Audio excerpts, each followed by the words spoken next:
I'm Steve from Steve's How To in 5, and today we're going to do a pretty detailed review of the Am Spyder, or to be more correct, the Am Spyder F3S. This is a 2017 model. It's still current. We're in 2021 now. It's the sports version. You can get the F3 in the touring version, has the rear panniers, different rear swing arm and suspension, slightly softer, more set up for the touring side of things. This is still current. It has 10,000 miler, about 15 odd thousand kilometers. You can also get it in what they call the RT, which is like the gold wing of the Can-Am range, the ultimate tourer, heated seats, heated grips, stereo systems, you name it. All three are powered by a 1330cc inline triple. It's liquid cooled, fuel injected, 4 valves per cylinder, produces 115 horsepower and a whopping 130 newton meters of torque. The transmission or gearbox is a 6-speed gearbox. It is a wet multi-plate clutch, but rather than have a hand clutch up on the handlebar or a gear shift lever down here on the box, it's semi-automatic, so the clutch operation is done for you, although you're still shifting through the gears, both up and down. On the left-hand bar, there's no clutch there. You just have an up button to shift up through the gears, and of course, on the back end of the bar, you have a down button to shift down through the gears. It will actually automatically shift down.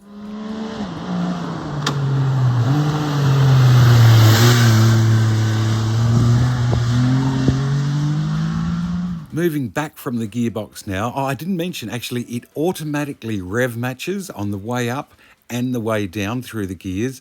It's driven via this massive belt through to a rear pulley, or I guess I call it a pulley, not a sprocket, because it's got a belt on it, not a chain. I don't know. Big sprocket, that's what gives you all of the acceleration these bikes get. Once again, the belt runs forward. You can see the trellis rear swing arm that's on this model, and there's another pulley at the front of the bike running off of the, well, I guess off the back of the gearbox, which is tucked in away under that cover. It's got double A-arm front suspension, and you can see it there, one at the top, one at the bottom, and it's very, very good suspension. It's got a decent amount of travel. You can see the radiator there on the right-hand side.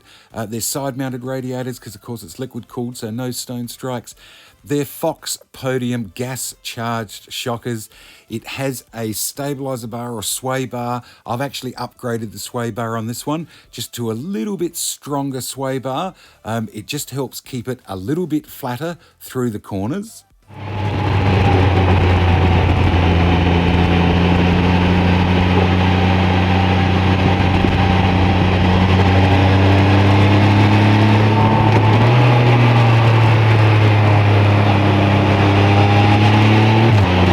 Has a Satch rear shock on it, a little over 5 inches of travel, very similar to the front actually, and yeah, look, that seems to do a pretty good job.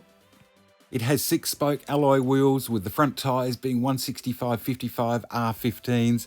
You've got Brembo 4-piston calipers with 2 70mm discs. I mean, it really stops on a dime. The rear tyre is a massive 225/50 R15 on a 7-inch rim. Very big rear tyre. You've still got the 270mm disc there with 2-pot Brembo calipers. You can see the size of that back tyre. I run a Kenda K9. Lights are pretty good. Indicators are out really wide, so no one's going to miss them. Tail lights are fairly bright. Brake lights, super bright. Something you don't see that often is a reversing light. This is the low beam lights that you can see on here. They're okay. They're also follow me home lights when you turn it off. High beam, yeah, they're super bright. They do the job really, really well.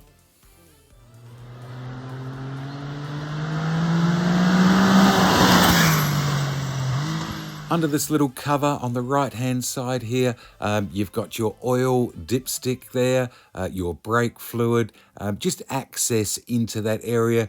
It just makes it easier rather than getting down looking at sight glasses and that sort of thing to dip the oil.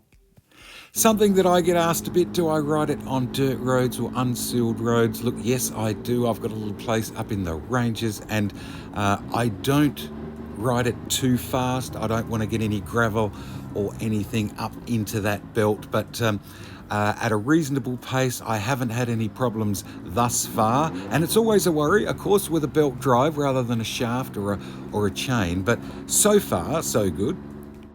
The foot pegs that I have here are the standard peg. I don't have the floorboards like some of the models. I prefer the peg, just my riding style. I like to sort of get off the side of the bike. Brakes are one brake pedal down on the right-hand side there like you would have in a car, or I guess on a motorbike. But the big difference is up on the handlebar, you don't have a front brake lever. That brake pedal works through all three wheels with ABS. Weight-wise, this one comes in at about 385 kilos dry. That's up around your 850 pounds. It is super stable with trucks and you don't get pushed around on the road at all. As you go up through the ranges, they do start to get heavier. In fact, I think the RT is getting up around 1,000 pound mark. But that's fair enough because it is carrying a lot more bike with all that storage stuff, of course. On the freeways, of course, with all of that weight and 3 contact patches, it is super easy riding. It's comfortable, it's easy, set the cruise control, whatever speed you're allowed to do. You don't get pushed around from wind off the lorries. Just wind the throttle on and you can soon pull past anything with all of that torque. The rear panniers that you see on this one, they're my old K-Drive bags. I've had them forever. They swap from bike to bike. I just make up a little set of brackets. The F3S comes naked, not even with those little silver things on there. They're just something that I've put on this one. In the traffic, look, I guess it's like any other motorbike. One thing you don't do is, of course, you don't lane split, if you're allowed to do that in your part of the world. As far as braking is concerned, I think there are very few vehicles, whether it be car or motorcycle, that would outbrake you. Those Brembos with the triple discs, the discs are as big as some motor cars, but you've got a fifth the weight. It just stops so well. Instrument panel wise, turn on the key, the gauges come alive. You've got a speedo or speedometer on the left-hand side, tachometer on the right-hand side. The safety alerts come up through the center. You've got a digital readout speedo at the top, gear selector, temperature gauge, fuel gauge, clock. There are various other functions that it does and it runs through. There's trip meters and all sorts of things. It's a pretty good setup. Park brake is just push button. It's an electronic park brake. There's no having to leave it in gear or anything like that. Super simple. You have an eco button. It'll tell you when to shift. The reverse button, and yes, it has reverse, so you can park it anywhere. Push that button on the top, push the paddle shifter back, and it will automatically select reverse gear so long as your foot is on the brake. Does that make life easy? Fuel tank wise on this model, look pretty standard looking motorcycle type fuel cap, key locking cap. Undo that. It flips up. It doesn't actually come off. It flips up on a hinge. It holds 27 litres, which is a little over 7, I think, US gallons. I tend to fill it up at about 350 kilometres, which would be 220 odd mile or something. I guess that all depends on your riding style. I've heard of people getting a lot more than that out of them, but maybe I'm a bit heavy-handed.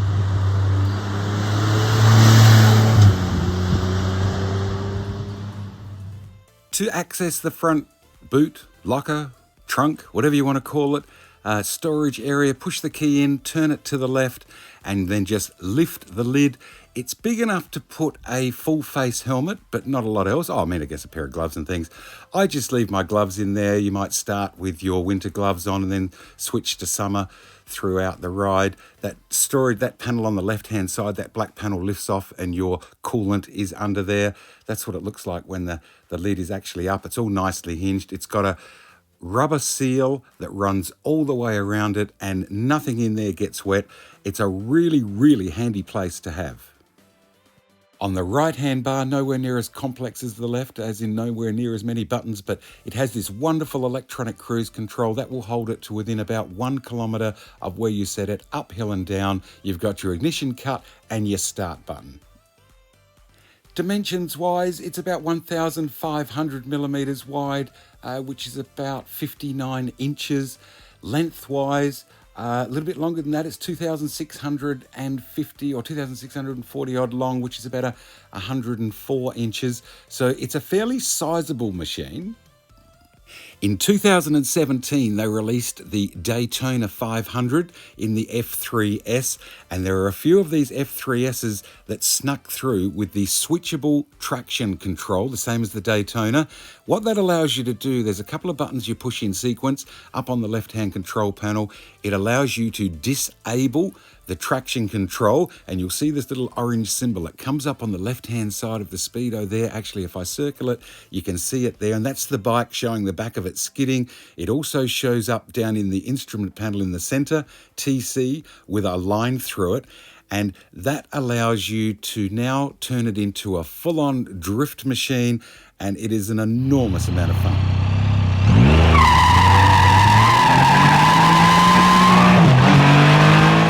With the traction control off, you could hear there it was just full-on wheel spin, and it does that easily. It's so much fun in the wet. You can super slide it, you can drift it. I was at a mate's airfield. He has a bitumen runway there, and there is a lot of footage that unfortunately I didn't get into this one. I'm going to retrieve it and bring it to you in a further episode. But yeah, heaps of fun if you can switch that traction control. Seating wise, look, super comfortable seats. This is the sports model. As they go up through the models to the more touring, the seats get bigger and more comfortable. I still find this super comfortable. It's nice and broad, as you can see there. It's slightly soft on the F3S with two people on if you're doing spirited riding. Not a problem for just normal everyday riding, but yeah, it can get a little bit soft. Australia is an enormous country. I have travelled most of it now on two-wheeled motorcycles, on my Tenere and cruisers and sports bikes, but you need to be comfortable when you look at the distances you cover. And here's an overlay map of the entire Europe over Australia. It is massive, and it's important to keep yourself comfortable, to maintain your concentration and that side of thing. And to give you an idea, if you're stateside, travelling from our east coast to our west, which is Sydney, Australia, through to Perth, Australia, is very similar travelling from Los Angeles through to New York. It's a massive ride, so comfortable seats, I think, are a really important thing. Mounting and dismounting, look, it doesn't matter what surface you're parked on. It's super easy. I put my right foot onto the rear peg and just step over onto the bike. I've got it set up where I'm in a fairly upright seating position, nice and comfy. To get off the bike again, just basically reverse, put my foot back onto that rear peg and step off the bike.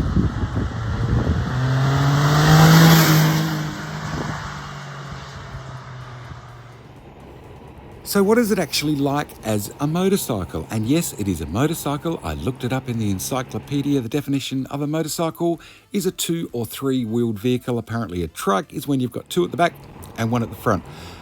Do I like this machine? I'm going to be honest and say no. I absolutely love it. I have done many, many thousands of miles on 2-wheeled bikes and still do. I've been riding for 48 years, but the experience of riding a Can-Am, when you live with it, you own it, it is second to none. All of the footage you see here, I had my camera mounted on the handlebar itself, and you could see how smooth it was. If you want even more luxury, you can go to the touring models, as I showed earlier. This is the F3 in the touring, a bit softer in the suspension. You have complete stability control. Here's the RT, the Super Tourer, I'll call it. That makes it even more comfortable to ride. The traction controls, stability controls keep you nice and safe. If the way I've got this one set up with the stability bars and the shockers, etc., it handles like it is on rails, and yet it is still a super comfy thing to ride. I mean, it's like a luxury motor car to sit on and actually ride, but it drives like a go-kart. It has the G-forces of an aerobatics aircraft. If you need to stop in a hurry, no matter what the conditions, it stops like a race car. If you have to park it on hills, you have a park brake, you have reverse gear, things like tram lines and that sort of thing, no longer an issue with front wheels, wet tram lines and that type of thing, you know, you get in some cities. Coming around a bend, if there's gravel or water on the road, no longer an issue. Stability control will help you out there. Bombardier Recreational Products and Can-Am, you are to be commended. What you have created here is truly remarkable.